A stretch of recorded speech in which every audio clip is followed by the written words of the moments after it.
Gracias por continuar con nosotros.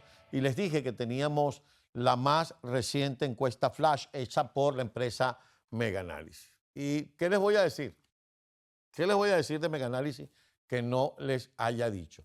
¿De cuánto habló Mega Análisis antes de las elecciones? Del 67%. ¿Cuánto fue el resultado? 67% para Edmundo González Urrutia. ¿De qué estamos hablando? Por eso es con Rubén con quien siempre conversamos. Le doy la bienvenida. Es un placer tener a Rubén Chirino Leáñez. Él es el director de Mega Análisis y hizo un trabajo flash que rápidamente, casi nunca nos paramos en la ficha técnica por razones de tiempo, Rubén, pero rápidamente quisiera que le reflejaras a la gente que en medio de esta conmoción que vive el Ujú. país, de gente en la calle, tuviste tiempo de hacerlo en hogares. Sí, hay una porción, es telefónico, Ujú, es un estudio telefónico. Evidentemente hay una importante porción de contactos hechos a números telefónicos residenciales y otros a teléfonos móviles en el país. Estamos hablando de 1.100 1.007 entrevistados entre el 8 y el 11 de agosto. Solo 9 preguntas abiertas, muy sencilla de captar porque las preguntas son muy simples de responder. ujú. Y claro, eso permite que sea un estudio bastante expedito. Así es. Se Vamos a hicieron un poco entrarle. más de 9.000 intentos de llamadas Ujú. para poder lograr las 1.007 entrevistas. Bien, vamos a entrarle de lleno a las preguntas. La gran pregunta es, usted votó el pasado 28 de julio y ahí tienen ustedes, el 80% dice que votó, solo el 19,3% dice que no. ¿Esto se corresponde con lo que esperábamos?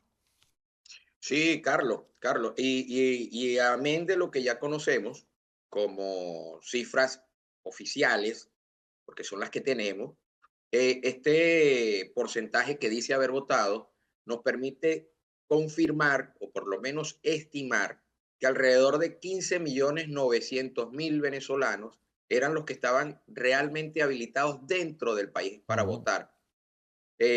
Porque claro, la participación según el REP es del 60%, o sea, sobre la base del REP de 21.402.000 venezolanos electores. Pero al responderte el 80% que sí votó y siendo el 60% de participación, obviamente hay una discrepancia. Esa discrepancia se debe a los venezolanos que no se les permitió votar, que están en el extranjero. Estos venezolanos, a partir de esta respuesta, podemos precisar que están alrededor de 5.4 millones de venezolanos que estando en el extranjero no pudieron votar. Y los que estando en Venezuela podrían hacerlo eran alrededor de 5.900.000 venezolanos los que podían haberlo hecho estando dentro del país. Esto te da, evidentemente, esta participación del 80.7% de esos 15.900.000 venezolanos dentro del país que podían hacerlo, que es alrededor de casi los 12.900.000 mm. que participaron el día del 28 de julio. O sea, una participación eh, bastante importante, tomando en consideración que siguen pendientes asuntos dentro de ese REP como cédulas, fallecidos, en fin. O sea que pudiéramos estar hablando que de manera en base válida, lo que es la base válida real, pudiéramos tener y hablar de todavía una participación mayor. Pero bueno, ya eso es Sí. tema de análisis muy detallado sobre la calidad del REP. Pero sí, tuvimos una participación abismal y sí, lamentablemente tuvimos 5.400.000 venezolanos en el extranjero Que no pudimos votar. que no se les permitió votar. Vamos a entrarle entonces ahora más rápido a otros aspectos de esta encuesta. ¿Cómo se siente usted después de votar en la elección del 28 de julio? Y aquí tenemos que el 70% se siente molesto, el 59% impotente, el 58% indignado, el 47% ansioso, el 25% preocupado, solo el 15% se siente desanimado.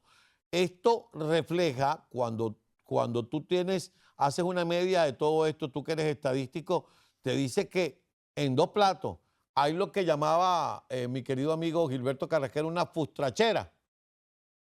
Sí, señor. Sí, señor. De hecho, para los que no son venezolanos, la expresión con más menciones, que es molesto, que es del 70%, escribimos molesto porque es la manera en que nos entendamos todos los que hablamos el español. Pero en muy buen venezolano la respuesta no era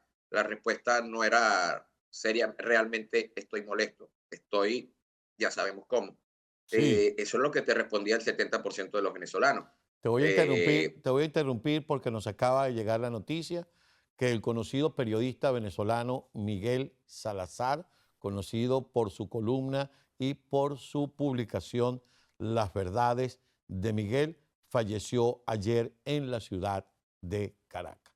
Miguel Salazar fue un periodista que se distinguió por tener información privilegiada, por tener investigación.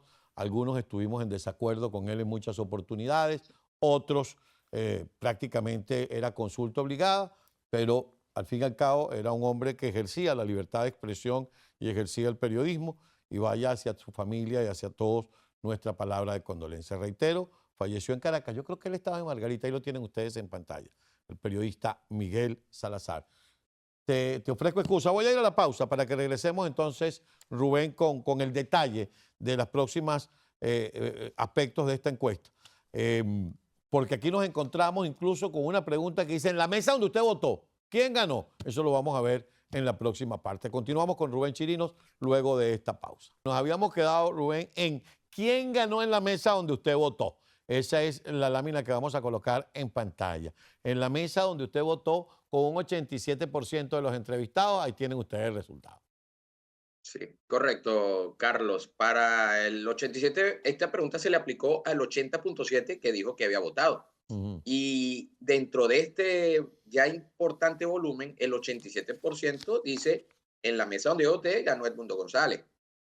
Solamente un 12,2. Esto traducido, dicen que ganó Maduro. Eso traducido a número de mesas, a número de actas, hablamos de que 26,100 actas y un poco más son las que estarían en favor de Edmundo González y 3,700 actas o mesas en favor de Nicolás Maduro.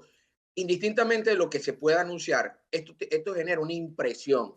Esto genera una impresión en el elector que lo vemos a continuación, porque es algo que se dio de una manera muy repetitiva a lo largo y ancho del país en las mesas electorales ese día. Vamos a la siguiente Y lámina para que justamente esto que estás diciendo, Rubén, tenga el soporte. Porque es que además de preguntarle a la gente quién ganó en la mesa, al final le dicen, ¿quién cree usted que ganó todas las elecciones? Ahí la tiene. claro, y con la pequeña, el inciso de decirle inicialmente el comentario, sin importar por quién votó usted, según su opinión Exactamente. y percepción.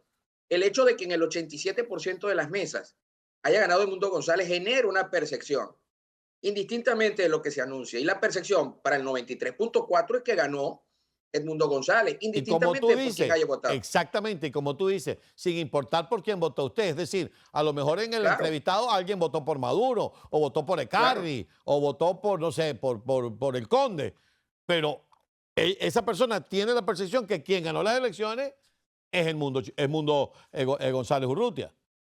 Claro, claro, porque viene también el tema de su entorno, su contexto y el contexto de las mesas. La mesa esta, yo donde yo voté, ganó aquella mesa. O sea, hay una repetición, hay un ruido, una cantidad envolvente en que la mayoría absorbe a esta minoría y le dice, este es el resultado, que no le queda de otra, a pesar de haber votado en otra dirección, de decir y asumir. Sí, mi percepción es que ganó Edmundo González, aunque haya votado en contra. Entonces, esto Ahora, es un 93,4%. O sea que hasta el chavismo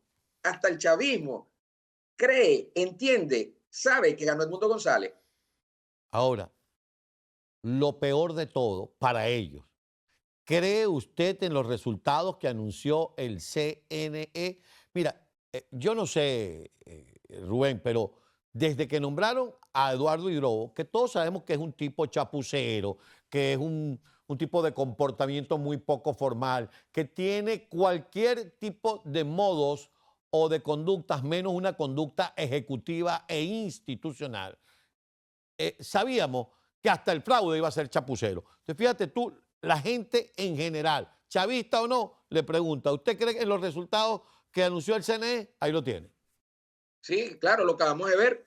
Para el 93% ganó Edmundo González y cuando ven los resultados, bueno, un 92.7, casi el mismo 93, no creen los resultados del CNE, porque hay un tema de la realidad, de lo que es la percepción de la realidad, de lo que es tangible, lo que es visible, y es imposible ocultar lo que es mayoritariamente visible, que es esta mayoría y que son estos resultados, que son esta cantidad de mesas que se repetían el domingo, que es la cantidad, la fuerza envolvente que tiene una mayoría. Entonces, para el 92.7% no hay correspondencia entre lo que es su percepción y lo que sucedió. Por tanto, no creen lo que le dice el CNE. O sea, el CNE está desdibujado, está diluido como institución porque no infunde credibilidad, no genera credibilidad, a menos de que falló en los lapsos de tiempo que le correspondía, dejó de ser el protagonista de un episodio para el cual está diseñado el Consejo Nacional Electoral, que es un evento electoral para el cual debe ser el protagonista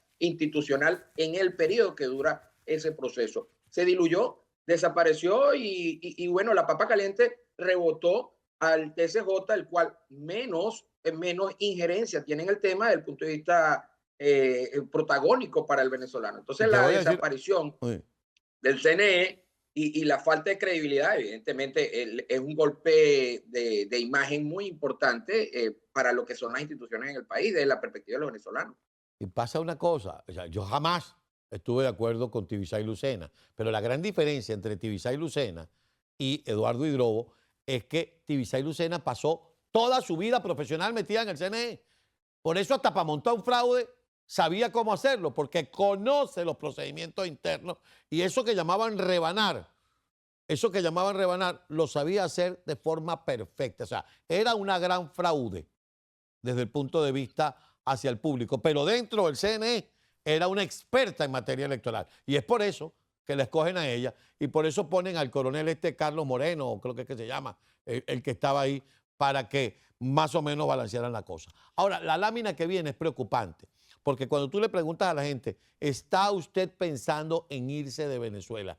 Y ve esta respuesta, a mí me preocupa. Y me preocupa ¿por qué? No por el tema migratorio, que ya es preocupante per se, es porque la gente entonces piensa que esto es irreversible. Aunque tienes un 34% y un 22%, vale decir un 56% que está aguantado. Uno que dice que no se va y otro que dice, no sé, vamos a esperar a ver qué pasa. Sí, claro, él está pensándolo un 43.2%, que estamos hablando, Carlos, de alrededor de 6.9 millones de esos 15.9 de electores dentro del país. Estamos hablando de que en población general son alrededor de 10.4 millones, una cantidad bestial, brutal. Esto se da a raíz de lo que está pasando en la actualidad. Todo lo va a determinar el tiempo. El tiempo es la palabra clave, como en todo, como en la vida, como en todas nuestras situaciones diarias, económicas, profesionales. Es el tiempo el que determina esta respuesta y la posibilidad de que esta aumente o disminuya esta intención. Fíjate que si bien este volumen está alrededor de 6.9%, a este 43.2 le preguntamos, que es la lámina siguiente, en cuántos meses cree que se iría del país.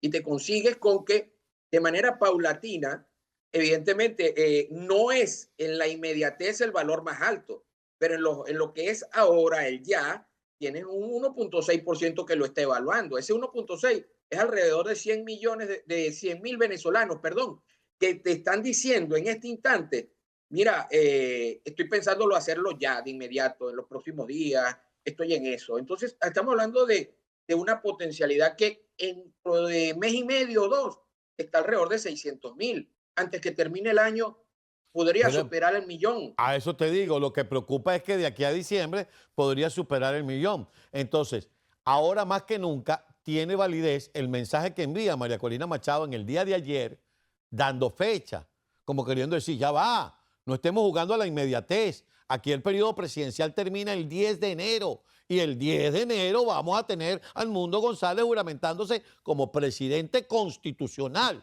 del país. Porque también lo que ha pasado es que los líderes anteriores le vendían a la gente, Chávez vete ya, Maduro se va el lunes, cese de la Ujú. usurpación, gobierno de transición y elecciones libres. Es decir, cada quien con su discurso, pero le decían Chávez se va allá. María Corina no está diciendo eso. Primero está mostrando que hay una planificación y después le dice, yo les garantizo que el 10 de enero, que es cuando corresponde, según las leyes, más Ujú. allá de que Maduro sea un Ujú. ilegítimo, el señor va a estar juramentándose como presidente.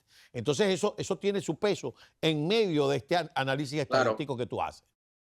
Claro, claro, claro. Es un mensaje que cuando recogimos la encuesta ya no había sido emitido. Así es. Habrá que luego sabiendo y reconociendo el peso que tiene María Corina Machado en el colectivo, habrá que medir qué tanto impacto tiene este mensaje, pero ciertamente da una certidumbre sobre la fecha, sobre el tiempo. Esa incertidumbre es la que hace al que piense en irse a hacer planes. Fíjate que hay un 38%, cerca de 2.800.000 de este volumen que no sabe cuándo. Mm. O sea que está ahí en suspenso, ¿no? Dentro de ese 43. Y hay otros 2 millones y algo, 2.6, que hablan de después de diciembre del año que viene. O sea que hay una suerte de aún incertidumbre, porque a fin de cuentas los venezolanos no se quieren ir. Pero No. es la Mira, no situación la que los solamente, hace dudar. no solamente no se quieren ir. Mira, Quieren regresar. no conozco a ningún venezolano que no tenga una pata en Venezuela y la otra aquí, para decirlo coloquialmente. Ahora bien, Claro, claro. esto que viene también es preocupante, porque ahorita todo esto se está jugando en dos tableros. En un tablero falso, que es el tablero judicial del TCJ, y en el tablero de las relaciones internacionales, que son las que más peso tienen y es donde más se ha dejado descansar la importancia de esto. Hay un tercer tablero que es la calle, que se retoma este sábado, pero el tablero de la comunidad internacional pareciera no darle confianza a los venezolanos. ¿A qué se lo podríamos adjudicar? ¿Al blackout informativo? No, yo pienso, Carlos, que bueno, en este caso, al preguntarle a los venezolanos si usted cree que la comunidad internacional podrá resolver la crisis del país, 9 de cada 10 dicen que no lo creen. Así es sencillo. Solamente un 2.7 sí y el otro 7.2 no sabe. Yo pienso que es que, recuérdate que en el periodo Guaidó, amén de toda la historia que tenemos de diálogos, intermediaciones, desde César Gaviria, son muchos años la OEA, Noruega, México, bueno, en fin, muchas manos en la sopa, mucha gente. Se ha hablado de TIAR, se ha hablado del derecho a protección, se habla de la ONU, se ha hablado de tantas cosas y al final nunca se ha producido en realidad una concreción que favorezca o que calme las ansias de la mayoría, que amén de que también la narrativa diplomática tiene unos ritmos Sí. que son muy retardados en comparación con los tiempos sociales. Es como la justicia. Lamentablemente, si no eres oportuno, bueno, llegas tarde y llegaste tarde, no vale. El tema con la sociedad es entenderla en el momento y en tiempo real, es darle las respuestas en el momento que es, y más aún cuando es una sociedad como la venezolana, que está tensa, que está bastante templada en sus sensaciones, en sus sentimientos. Entonces, esta dinámica diplomática internacional tiene muchos protocolos, muy francesa, por decirlo de alguna manera, en sus términos, Ujú. y para los venezolanos no cae en la realidad. Entonces, nunca la han visto concretarse. Pero te voy a Todo lo interrumpir que en ese sucedió en el punto. periodo de Guaidó, todo lo que sucedió en el periodo de Guaidó fue demasiado peso sobre la comunidad internacional y al final no cojo, se habló de marines, ¿te acuerdas? Entonces, todo Sí, bueno, esto, lo de hablar de marines fue una sí, estupidez por parte de quien pensaba que todavía los Estados Unidos envía marines. Y como ujú, también fue una estupidez el haber despreciado y no haber utilizado bien el respaldo de 66 países. Pero también esto tiene que ver, y no sé si vas a estar de acuerdo conmigo, Rubén, con lo anterior. Es decir, el venezolano tiene dos percepciones. El número uno, eso es calientico, eso es ya. Nada de estar alargando los procesos, yo quiero resolver mi problema ya. Es decir, la inmediatez. Hay gente que dice, no, tenemos 25 años, sí, pero 25 años diciendo se va ahorita, se va ahorita, se va ahorita, y no planificando cómo buscar la mejor manera de que se vaya, que es lo que se ha hecho María Corina y nos lo confirma el video de cómo ya tenía hace 15 años planificado que una elección la gente pudiera entrar y ver su acta guindada en la internet. esto también tiene que ver con mi rollo, lo arreglo yo no voy a estar contando con nadie. Es decir, Ujú, ujú. a mí la comunidad internacional no me va a resolver mi problema, lo tenemos que resolver Correcto, nosotros. Ahora, correcto, correcto, correcto, correcto, correcto. Tienes ahora toda la bien, razón, coincido contigo. sí, y además, ¿por qué eso? Porque también la comunidad internacional, como bien lo dices tú, Rubén, tiene digamos, faceta, que es extranjera y va despacio. Entonces la gente Ujú. dice, lo resuelvo yo y lo quiero rápido. Y no es ni rápido ni yo, es el conjunto de muchas cosas, es lo que hemos aprendido con este liderazgo. Porque la siguiente lámina es importantísima. En la actualidad, María Corina Machado es la figura con mayor liderazgo e influencia sobre los venezolanos. Sí, sin lugar a dudas, 82,6% así lo cree. Tiene unos valores posterior a la elección del 28 de julio. Primero se fortaleció su imagen, tú bien lo decías, esto de haber hecho casi una premonición, una planificación tan casi perfecta sobre cómo proteger la información de los resultados electorales, lo de la información colgada en la página, toda esta suerte de organización que hasta ahora siempre había adolecido la oposición, que se había mostrado, decía de la boca hacia afuera que estaba organizada, pero el día de las elecciones no lo estaba. Bueno, María Corina Machado mostró que sí, a diferencia de los otros casos, sí lo estuvo. Eso le dio un plus, la colocó en 82,6% esta percepción de liderazgo e influencia. Sin lugar a dudas, es por lejos el liderazgo más sólido y de mayor volumen de apoyo en lo que va del siglo XXI y con una solidez que la gente está a la expectativa de lo que diga María Corina Machado. La gente está pendiente de la voz de María Corina Machado. Es el referente, la guía en esta ansiedad, en este desespero y en esta molestia y malestar nacional. Ella es la válvula de retención que hasta ahora está teniendo la ciudadanía porque es su voz la que lo ha guiado y es su voz en la que confían. Eso a la vez es una gran fortaleza para el caso de su figura, es también una debilidad desde el punto de vista de que no hay otras voces. Pero bueno, es lo que se produjo en Chico, el sabes que país, producto de... difiere un poco de ti. Yo creo que en torno a María Corina Machado y a su liderazgo, figuras que pertenecían a la política venezolana han armado como, no sé si la palabra, no me gusta la palabra grupo, pero sí como una nueva dirigencia, porque el Juan Pablo Guanipa, que defendía los votos de Enrique Capriles, el Juan Pablo Guanipa de Primero Justicia, hoy parece un Juan Pablo Guanipa de 20 Venezuela. Claro, ¿Me claro. entiendes? El William Sí, claro. Dávila, y por eso está preso, el William Dávila Adeco de toda la vida, gobernador de Mérida, diputado a la Asamblea Nacional, está cerca de María Corina Machado. El Freddy Superlano, incluso con sus bemoles, se lo llevan preso no de gratis, se lo llevan preso porque está Claro, cerca de María Corina. pero yo me refiero al hecho de que evidentemente lo que tú dices es cierto, eso se está construyendo. En Así este es. momento se está construyendo. Juan Pablo Ganipa está tomando un protagonismo, quizás, Densa. exacto, quizás llama la atención que no lo está tomando como pudieron esperar Andrés Velázquez, pero son suertes de nuevos actores, pero sin lugar a dudas, ella es el ariete que va abriendo ese camino y ojo, no todos los actores pueden prenderse y servir de apoyo a ella porque No, el venezolano necesita confiar, necesita que esa confianza se vaya ganando. Por lo tanto, no es fácil esa construcción y eso a eso es lo que me refiero con el hecho de que, porque buena parte de su vocería, hay que recordar que lamentablemente están en exilados, en embajadas, ha sido coartado. Entonces, bien. esa construcción de ese nivel de apoyo de liderazgo está en proceso y eso es parte de el hecho de que es una gran Bueno, fortaleza, pero sigue estando ya, aún un tanto sola. Pero ya bueno, tengo que tiene despedirte. 82,6 que es una gran musculatura, ¿no? Ya tengo que despedirte, pero hay una frase que una vez aprendí, no se me ha olvidado nunca, que es: las grandes crisis generan grandes liderazgos. de estas crisis Claro. surgen estos nombres. El de María Corina estaba y ahora se ha consolidado, y el de estos que ahora la rodean también estaban, pero ahora han tomado como un rumbo y han de forma muy clara, muy limpia y muy diáfana, le hacen vuelo y no peso, como otros que en alguna vez ocuparon liderazgo y ahora aparecen y lo que le hacen es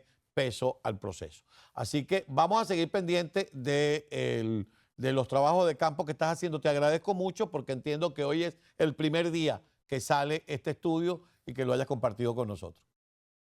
Siempre un gusto, Carlos, siempre un placer conversar y bueno, cierto, es así, este es el primer momento que lo estamos haciendo público. Muchísimas gracias.